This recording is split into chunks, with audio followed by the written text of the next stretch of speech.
বর্তমান সময় আসলে সোশ্যাল মিডিয়ার দ্বারা আমরা সকলেই আক্রান্ত বলতে পারি, এডিক্টেড আমরা বলতে পারি, কিংবা সোশ্যাল মিডিয়া আমাদের জীবনের সাথে ওতপ্রোতভাবে জড়িয়ে রয়েছে। এই জন্য প্রাসঙ্গিকভাবে সোশ্যাল মিডিয়ার প্রসঙ্গটা চলেই আসে বর্তমান সময়ে যে কোনো প্রশিক্ষণ, যে কোনো কথা বলতে গেলেই। তো এই সময় যেটা বলেছেন ছাত্রনেতা মঞ্জুর করিম মহসিন, যে এটা হচ্ছে, তিনি বলছেন যে এটা টেকনোলজির এরা নয়, টেকনোলজির সেঞ্চুরি নয়, বরং এটাকে বেয়াদবির সেঞ্চুরি বলা যায়। এটার সাথে আমি শতভাগ সহমত পোষণ করছি। বর্তমান সময়ে বেয়াদবিকে শিল্পের পর্যায়ে নিয়ে যাওয়া হচ্ছে। সোশ্যাল মিডিয়ার মাধ্যমে মানুষের জীবনকে এমনভাবে প্রভাবিত করা হচ্ছে যে আগেকার সময়ে, আজকে থেকে 10-15 বছর আগে, 10-12 বছর আগেও যখন সেলিব্রিটিজম মাত্র শুরু হচ্ছে, ওয়াজের ময়দানে সেলিব্রিটিজম শুরু হচ্ছে, আমাদের সমাজ আক্রান্ত হচ্ছে, মানুষজনের সাথে যখন কথা বলতাম, অনেক সময় মানুষজন যখন এই সেলিব্রিটিজমের পক্ষে কথা বলতো, তখন বলতাম যে ভাই, যদি মানুষ জড়ো করতে চান তাহলে আপনার এই সেলিব্রিটি বক্তা লাগবে না, আপনি তো আরও নোংরা হবে, বাজে হবে, অশ্লীলভাবে অনেক সময় বলতাম যে মানুষ জমা করতে চাইলে তো অনেক সময় বেপরদামি বা এই সকল করলে আরও বেশি মানুষ জড়ো হবে, এইরকম কথাবার্তা অশ্লীলভাবে হলেও রাগ করে আমরা বলতাম। বর্তমান সময়ে এই সকল কিছুই শুরু হয়ে গিয়েছে। বর্তমান সময়ে ওয়াইজ নামের, আলিম নামের কলঙ্ক লোকেরা ওয়াজের মঞ্চে বসে সিনেমার কথা বলছে, বিভিন্ন ধরনের অশ্লীল মন্তব্য করছে, বিভিন্ন ধরনের বাজে ক্যারেক্টারের কথাগুলো বলে তারা বর্তমান সময়ে ভিউ বাড়ানোর চেষ্টা করছে। এগুলো একেবারে জনপ্রিয় ট্রেন্ড হয়ে দাঁড়িয়েছে। তো এই জন্য চতুর্দিক থেকে আমরা আসলে আক্রান্ত, আমরা কঠিন মুসিবতের মধ্যে আছি। সত্যি কথা যেটা, আমি গতকালকে কথা বলছিলাম, একান্ত বৈঠকে বলছিলাম যে মনে হয় বনে জঙ্গলে চলে যাওয়ার সময়, ঢাকা বিশ্ববিদ্যালয়ের একজন শিক্ষকের সাথে গল্প করছিলাম যে মনে হয় বনে জঙ্গলে চলে যাওয়ার সময় চলে এসেছে।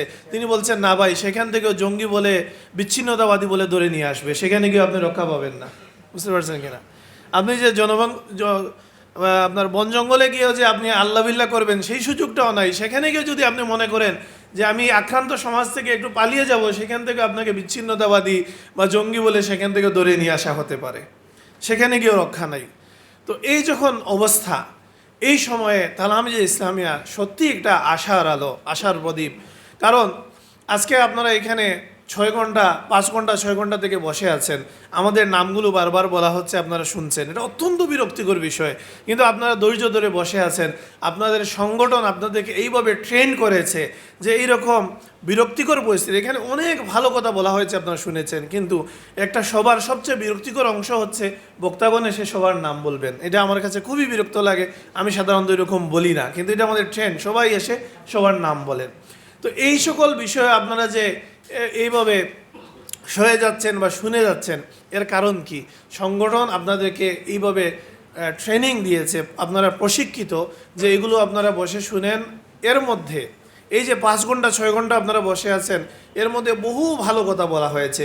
কোনো বক্তা আপনাদেরকে বলেননি যে আপনারা খারাপ কাজে জড়িত হবেন, কোনো বক্তা আপনাদেরকে বলেননি আপনারা কোনো বাজে কাজ করবেন, কোনো আমল নষ্ট করবেন, বরং সবাই কোনো না কোনোভাবে বলেছেন ইলমের কথা, বলেছেন আমলের কথা, বলেছেন চরিত্রের কথা, তাকওয়ার কথা বলেছেন, আপনারা শুনেছেন।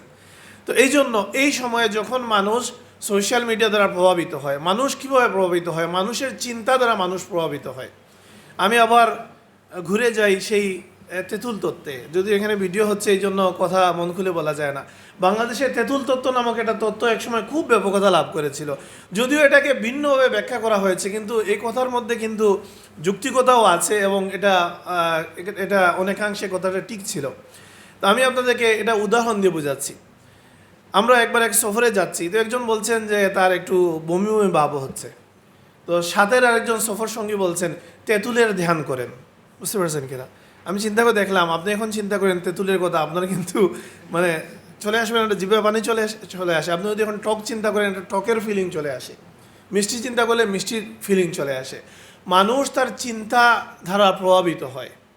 তো এই জন্য মানুষ কোনটাকে চিন্তা করে? যেটা মানুষ শুনে, যেটা মানুষ জানে। মানুষের জ্ঞান মানুষের চিন্তার জগৎকে প্রভাবিত করে, মানুষের চিন্তার জগৎ মানুষের বাস্তব জীবনকে প্রভাবিত করে।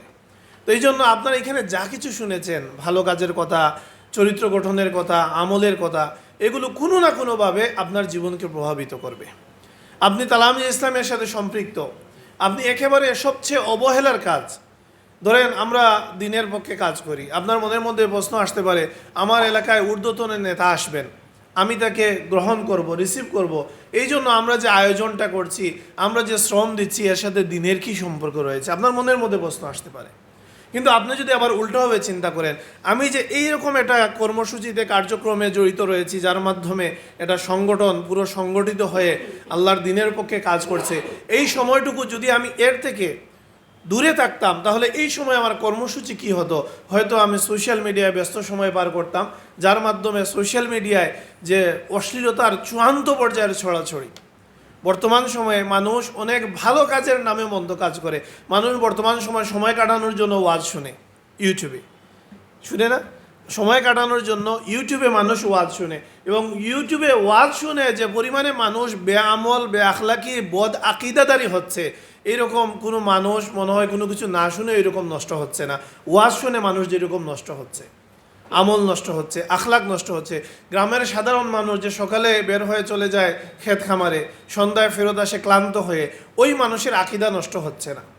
ওই মানুষ যদি নামাজি হয় তার আমল নষ্ট হচ্ছে না, বরং যে মানুষ অবসর রয়েছে, যে মানুষ ওয়াজ শোনার নামে আমল করার নামে ইউটিউবে ওয়াজ শুনছে সময় পার করছে, বরং সে বেশি বিভ্রান্ত হচ্ছে, তার আকিদাও নষ্ট হচ্ছে, আমলও নষ্ট হচ্ছে। এই সময়ে তালামি ইসলামের কর্মীরা যে কর্মসূচি পালন করুক, যে কাজই করুক না কেন, 10 জন মানুষকে সংগঠিত করুক, একটা সভা করুক, একটা বক্তৃতা দিয়ে কিংবা একটা বক্তৃতা শুনুক, যে কাজই করুক না কেন, অন্ততপক্ষে যুগের এই স্খলন থেকে নিজেকে সে রক্ষা করতে পারছে। এই জন্য তালামি ইসলামিয়ার গুরুত্ব এখানে সংক্ষিপ্ত সময় দীর্ঘ কথা বলার সুযোগ নেই, তালামি ইসলামের গুরুত্ব অস্বীকার করার সুযোগ নাই। আমরা তালামি ইসলামের নেতৃবৃন্দ যারা আছেন, আপনারা আপনাদের কাজকে আরও বেশি বেগবান করুন, তালামি ইসলাম এখলাসের সাথে সংগঠনের কাজ করে যান। আমি নিজের কথা যদি চিন্তা করি, অনেক জায়গায় আমি বক্তৃতায় বলেছি, আমি নিজের কথা যদি চিন্তা করি, আমি যখন বিশ্ববিদ্যালয়ের ছাত্র ছিলাম, এই সময়টা কত কিছু ডানে বামে দেখেছি। আমার ডানে বামে বহু কাজের সময় ছিল না সংগঠনের কারণে, কারণ তালামি ইসলামের বিভিন্ন কর্মসূচির ব্যস্ততা ছিল। পাশাপাশি আমি যে একটা এমন কাজ করব যেটা আমার কর্মীর সামনে আমার চেহারা দেখাতে আমার লজ্জা হবে, এমন কাজ, সেটা যদিও আমার মানুষ মাত্রই ইন্নান নফসাল আম্মারাতুম বিসসু, কোরআনে কারিমে আল্লাহ পাক বলছেন নিশ্চয়ই প্রতিটি নফস মানুষকে মন্দ দিকে আহ্বান করে। তো মানুষ মাত্রই তার নফসের তাড়না মানুষের মধ্যে রয়েছে, কিন্তু আমি ওই যখন আমাদের নফস যখন আমাদেরকে মন্দ দিকে আহ্বান করে, তখন আমার মনে হয় আমি তালামি ইসলামের দায়িত্বশীল, আমি তালামি ইসলামের অমুক ইউনিটের সভাপতি, অমুক ইউনিটের সেক্রেটারি, আমি আমার কর্মীদের সামনে যেতে হবে, তাদেরকে গিয়ে আমি ভালো কাজের কথা বলতে হবে। নিশ্চয়ই আমি এমন কাজ করতে পারবো না যে কাজ করার পরে আমার কর্মীর সামনে আমার চেহারা দেখাতে আমার লজ্জা হবে। এই জন্য সংগঠন মানুষকে প্রত্যক্ষ এবং পরোক্ষ উভয়ভাবেই সংগঠন মানুষকে প্রভাবিত করে। তালামি ইসলামী এমন সংগঠন যেটা আমাদের আমল, আখলাক, ইমান, আকিদাকে সংরক্ষণ করে। তালামি ইসলামের আজকের পূর্ব জেলার এই আয়োজনকে আমি স্বাগত জানাই। পূর্ব জেলার নেতৃবৃন্দকে আবারও ধন্যবাদ জানাচ্ছি। আপনারা যারা দীর্ঘক্ষণ থেকে বসে আছেন, আপনাদেরকে ধন্যবাদ জানিয়ে আমি আমার কথা এখানেই ক্ষান্ত করছি। আসসালামু আলাইকুম।